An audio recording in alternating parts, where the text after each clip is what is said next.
We have a special guest joining us today, Joe Pantorno. He is the sports editor of Metro New York, formerly with Bleacher Report as their breaking news reporter. Joe, absolute pleasure having you on. Good friend of mine, and hopefully, soon to be good friend of the show if we don't scare you away.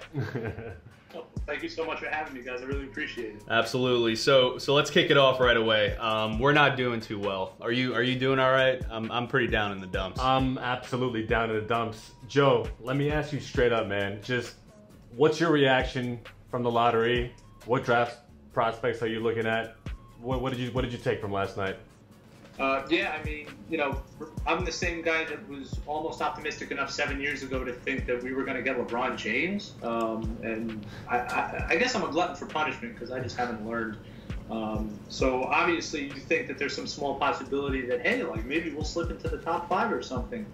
And sure enough, here comes number 8. And, like, he couldn't even give us number 7. We were at 50% chance. And your predictions or your thoughts on what we could have been are validated, because what a lot of fans don't know is Bleacher Report at the time, back in 2015, had the Knicks drafting at number 4, picking Kristaps Porzingis, when nobody else thought that.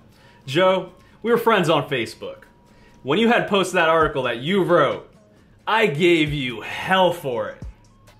So here I am, swallowing my pride, apologizing. You were right. So there's some credibility, there's some validity to what you're saying here. Let's talk a little bit about the hidden unknowns to this upcoming draft as it pertains to the Knicks. Do you think that we're going to get another surprise pick, or is it going to be, those bottom 5 that everyone's looking at in the top 10? Well, first of all, I mean, don't apologize, because even while I was writing it, I was like, I'm gonna get flack for this. Flack you did. Yeah, I mean, I don't think I didn't, even in a perfect world, I didn't expect it to work out as well as it did. But you saw the intangibles and said, well, if the dominoes fall in the right way, there's a possibility that maybe something could work out. But again, given our track record, why would it? So it's a pleasant surprise for sure. But for this year, I see one. And I see one that could possibly fall to the Knicks, and it would address a big need. And I know for a fact that I'm going to butcher the pronunciation on this, but it's Frank Ntilikina.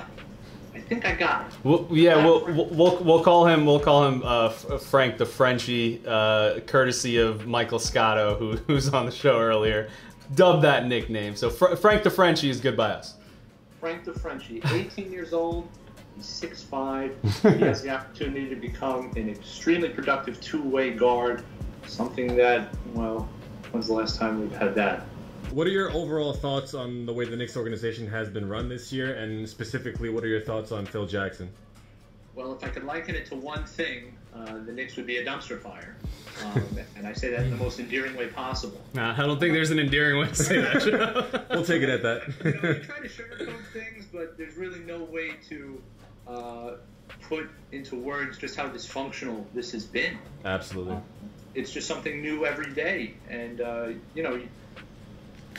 bringing it to another sport for a second, you think, Mets fans are complaining because of the tough start they've had for this season. And Knicks fans are like, hold my beer here. We can be any day of the week. Yeah, right. They got the same colors, too, so. Exactly. It must be a color thing. It should be rebranded, man. Orange and blue might not be for New York. I don't know. But hey, the Mets made it to the World Series 2 years ago. Anything is possible at that point. Who knows? Exactly. So in terms of Carmelo Anthony, being one of the issues for the Knicks, and it's almost like a non-issue issue. Like, it shouldn't be an issue, but it is. Where do you think are the potential upsides for the Knicks trading him? Where can he possibly go? What can we get in return? I know you wrote about this a bit, so let's share that with the fans. Listen, he's aging. That's obvious, but he still holds the promise of being a premier scorer in the NBA. A lot of teams aren't really going to pass that up if he waives his no trade clause, especially the ones that are on the cusp of possibly becoming legitimate championship contenders. And I'm going to mention the Boston Celtics here. And they already are legitimate championship contenders, and there's really no team in the NBA that's sitting prettier than them. You have $30 million worth of cap space. You have the #1 draft pick. Oh, by the way, you're also in the Eastern Conference Finals. I have a question about that. Do you think that his style of play, his sometimes stagnant offense, or the fact that he's more of an ISO player, do you think teams will be on a lookout for that type of player, or do you think that we'll be left with Carmelo and he'll have to stick with the Knicks? Teams that are looking for, I'd say, complementary, not exactly secondary scoring, but another big-time scoring punch, would bring him on, and basically they'd want to put him within an offensive system that keeps him away from playing that hero ball. Right. Yeah. So that can happen. You're getting 20+ points, from your front court, and you can't pass that up. Right. So in terms of value for Carmelo, first and foremost, I love Carmelo Anthony. Maybe it's my fanhood talking. I don't want him to go, as my colleagues in the background here are making fun of me for this. Like this is I have a profound love for what Carmelo Anthony has done for the Knicks. He's been an elite scorer. He's done everything that we've asked him to do. Is it really the right move to kind of part ways on such a sour note for a cornerstone player of this franchise? It's not out of the question that they might actually, look into honoring him some way down the line. He's up there in Knicks scoring, and he's done a lot for us. Not enough, but what are your thoughts on that? He deserves any sort of accolade that comes his way if the Knicks do decide to honor him. That goes without a doubt. Even though he's brought sometimes negative attention to the team, whether it be on the court or off the court, he's been at times a very good soldier. He's stayed extremely loyal to New York, and it's exposed Phil Jackson for kind of being the villain here. And really, not many people could take that from their employers. If your boss came up to you and was trying to run you out of town every day, how long would you be able to deal with that? You have to commend Carmelo Anthony just for sticking it out as long as he did. Yeah. But you love Carmelo, and he has a soft spot in a lot of Knicks fans' hearts. But if you love something, in this case, you might have to set it free, and it'll be positive for both parties here, because the Knicks can really get some pieces to build around Kristaps Porzingis. What pieces? What can the Knicks actually get of value in return? Don't tell me 2 second-round picks and like a wing player. That's not enough for me, Joe.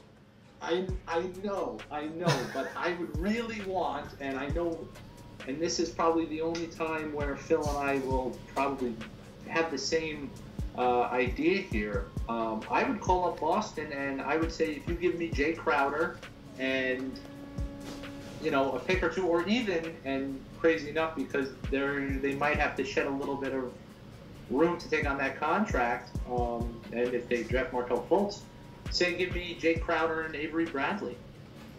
That I could live with.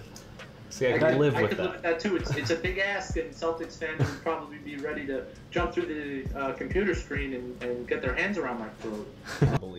So let's tie this back into the draft here, and what player is really going to be ideal to complement KP, and let's assume that Carmelo won't be around next year. Joe, who do you have your eye on? You mentioned Frank earlier. Who else is on that list that could potentially be a great fit for the New York Knicks? Basically, if I'm the Knicks, I'm looking at point guard, and I'm looking at point guard only, and preferably a pass-first point guard. Yep. Which Very is good. screaming Dennis Smith to me. This kid he's versatile. He can play almost any style that you want. He's agile enough where he can slash to the basket when those passing lanes are closed down. And, a talent like that can really open up the offense, and that'll really allow KP to find a little bit more freedom on the floor and dictate his own game a little bit better. Besides him, and it's probably not going to happen, De'Aaron Fox. There's another point guard that could possibly fall if things go right, but I'm seeing him go at number 5 to Sacramento. Yeah. How often do things go right for the Knicks? How many eggs in the basket there, for sure. Yeah. No, that's spot on right there. And sorry, our producer had one question for us. You wanted to. What was the question? Smith fit the triangle? Oh, of course, the triangle. I won't ask your opinion on it. I won't ask much else about it. But does Dennis Smith fit the triangle? He could.